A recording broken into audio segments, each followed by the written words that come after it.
Hello, my name is Sareys Harvey and I am a BroncoFit peer health educator, and my spotlight project is on slope safety. Before hitting the slopes, here's what you need to know before you go and what we'll be covering in this presentation. The first is proper layering, then equipment, weather and why it's important to check before you go, signs and symptoms of cold-related illnesses, rest and recovery, and then resources for more information on this topic, as well as where to find gear. The first thing we'll be going over is proper layering, and as this picture shows, there are three main layers that you should be concerned with. The first is a base layer, which is normally tight-fitting, thermal, and helps keep you warm. The mid layer is also for warmth, but this layer is usually the first to be removed when overheating, and however, it is also the first layer to be put back on when you are becoming too cold.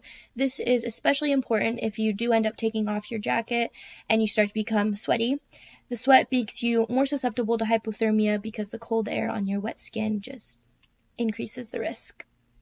The outer layer should be wind and water resistant, and this same concept of layering can be applied to your lower half as well.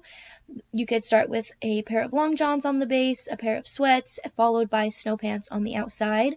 It's really important when you are layering up that you avoid materials such as cotton and material. Both of these materials get wet and stay wet, which also makes you more susceptible to hypothermia. Next is equipment, and before you go, you need to make sure that all your equipment works and fits properly prior to use. One of the most important items of equipment that you should be wearing is a helmet. Snowboarding and skiing account for 55% of all concussions in winter sports, so it's really important that you not only have a helmet, but to make sure that it fits properly. And so a great way to remember this is that if your helmet is rocking back and forth, that means you need to tighten the chin strap. If it's shifting side to side, that means it's too big and you need a smaller size. And this principle of your equipment fitting should be applied to all of your equipment. So if your feet are sliding around in your boots, that means they're too big and you need a different size. This increases your risk of injury, as well as making sure that your boots fit properly into your bindings. If they're not clicking properly, this can put you at risk for either losing your board or skis when you're going down the mountain. And this also applies for the length of your skis and boards. These are usually based upon your height and weight, so it's really important to make sure that you have the right length for yourself. And this is also related to the DIN setting, which is related to fatigue and making sure you know how much force you should be required to click in and out of your bindings. In addition to this, your ski poles are also based upon your height. Your elbows should be at about a 90-degree angle when you're using your ski poles, so it's really important to make sure that your equipment is fitted properly to you to help reduce your risk of injury. A great way to remember that all your items that you need to bring is by creating an equipment checklist. This will prevent you from forgetting any miscellaneous objects that you may not think about. This includes goggles and gloves. Both of these you should carry with you in your bag. Sunscreen is also really important, as well as a beacon and trail map. That way you're able to locate yourself and know where you are at all times, as well as spare items. So maybe packing 2 pairs of gloves in case you were to lose one, or an extra pair of goggles, and maybe even a headlamp if you are planning on night skiing. And make sure to pack dry clothes for when you are done on the mountain. You can get out of your snow gear and into some warm, dry clothes, and that includes packing an extra pair of shoes too, so that you can be comfortable on your drive down. Before you go up to the mountain, you should also know the signs and symptoms of cold-related illnesses. These are especially important for yourself, but also if you were to come across someone who showed these symptoms, you would know how to recognize them and realize that you need to call ski patrol. So for frostbite, look for numbness, red, gray, or white skin color, and muscle stiffness. If their skin is turning white or black, that is when you need to seek immediate help. For hypothermia, look for signs of shivering, drowsiness, and lack of coordination. Once there is excessive confusion, that is when immediate help is needed. And remember, if you do see these signs in another person, make sure that you call ski patrol and are able to tell them where you're located so that you can be found. Lastly, make sure that you are wearing sunglasses and sunscreen. The snow reflects 90% of UV rays, which can lead to snow blindness and sunburns. So make sure that you're not only wearing these items, but other protective gear, something as simple as long sleeves that make sure that you're covering your arms, making sure you're wearing a hat to cover your forehead, and maybe even a face mask that can cover the lower half of your face. In addition, make sure you're utilizing the buddy system. Tell someone where you're going, how long you plan to be gone, and when you are planning to return. You can never be too safe when you're up on the mountains, so make sure you're informing someone of your whereabouts. It's important to take breaks as needed to rehydrate, refuel, and recover while on the mountain. The average skier burns approximately 400 calories every hour, so it's really important to take the time to rest and give yourself a break, as well as replenish your energy stores. So you can do this by carrying snacks on the mountain, such as dried fruit, granola, and beef jerky, and you can enjoy these whether you're on the ski lift or just sitting on the side of the mountain and enjoying the view. You can also head back to the ski lodge and take a break and get some food, and also refuel your energy and just take a break so that you're not becoming too fatigued. In addition to this, you need to make sure you're staying hydrated. Vigorous exercise requires more than 64 ounces of water a day.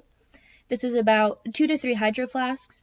If you can't carry a water bottle with you, maybe you should consider getting a hydration pack. This is a simple backpack filled with water. The straw goes to your mouth so you can drink water all day long and not worry about becoming dehydrated. It's really important to refuel and recover because you don't want to become too fatigued, as this increases your risk of injury.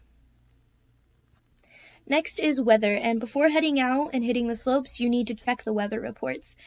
A great resource is the National Oceanic and Atmospheric Administration. This provides real-time weather reports so you can expect what kind of weather there is going to be, if it's snow, if it's rain, how much there's going to be, when it's going to be dark, and if you need to bring a headlamp so you can see where you're going. In addition to this can provide you insight on how much ice there will be when you're heading up to the mountain. So make sure that your car is winter ready as well. So this may include having snow tires on your car, having chains, and having an emergency kit in your car that's filled with food, water, blankets, a flashlight, other emergency supplies such as cat litter. Cat litter can be used to provide traction to your vehicle. You just put it on the ice or snow. That way your tires can gain traction and get you unstuck if that is something that you run into. Other emergency supplies include an avalanche tracker, a shovel, and a hatchet. You can never be too prepared, so just making sure that you have everything in your car before you go is really important. Always remember, when you are up on the mountain, you need to stay within the marked boundaries of trails and pay attention to all signs. These are there for your safety, so it's really important that you follow them, whether that's marking where you need to stay on a trail run or even the signs down at the ski lift. Paying attention to what they're saying, being aware of your surroundings. And in addition, you need to pay attention to trail markers. These can mean different things on different mountains, so it's important you know how to interpret them and also be able to apply them to your own abilities. You don't want to find yourself stuck on a hill that's more difficult than what you are used to, as that can increase your risk of injury. Also need to remember to yield to those with adaptive gear. Make sure you are practicing ski etiquette as well, whether that's giving the right of way to the skier in front of you if they are turning, or making sure that you are stopping somewhere sensible. Avoid stopping somewhere in an area where you are not seen and that you are in the way of other skiers. This can be really dangerous for not only yourself, but for others. Also, make sure you are adhering to COVID-19 guidelines. This may vary from mountain to mountain, so make sure that you are adhering to physical distancing, wearing a mask, and paying attention to building capacities. Also, make yourself aware of the mountain safety codes. These also vary from mountain to mountain, so it's really important you know where to find them, how to interpret them, and just know what it's expected of you when you are hitting the slopes. This QR code is for Bogus Basin, and they highlight various aspects of safety and the skier's code. And again, this can differ from mountain to mountain, so just make sure you know where to find it and know how to interpret it. If you are wanting to hit the slopes but you don't have gear, here are several local areas that you can rent gear from. The Boise State Outdoor Program is a great resource for students. You can rent equipment, they can help you get fitted and help you prepare for the mountains. As does Bogus Basin, you can rent equipment once you get to the top, and again, they'll help you get fitted and everything set up for you to be successful on the mountain. Other areas that you can not only rent or buy equipment include REI, McHugh Sports, and Greenwood Ski House. These are all local to Boise and provide fittings and get you set up for success when you're hitting the slopes.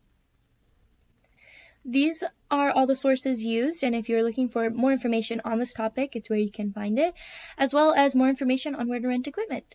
Thank you.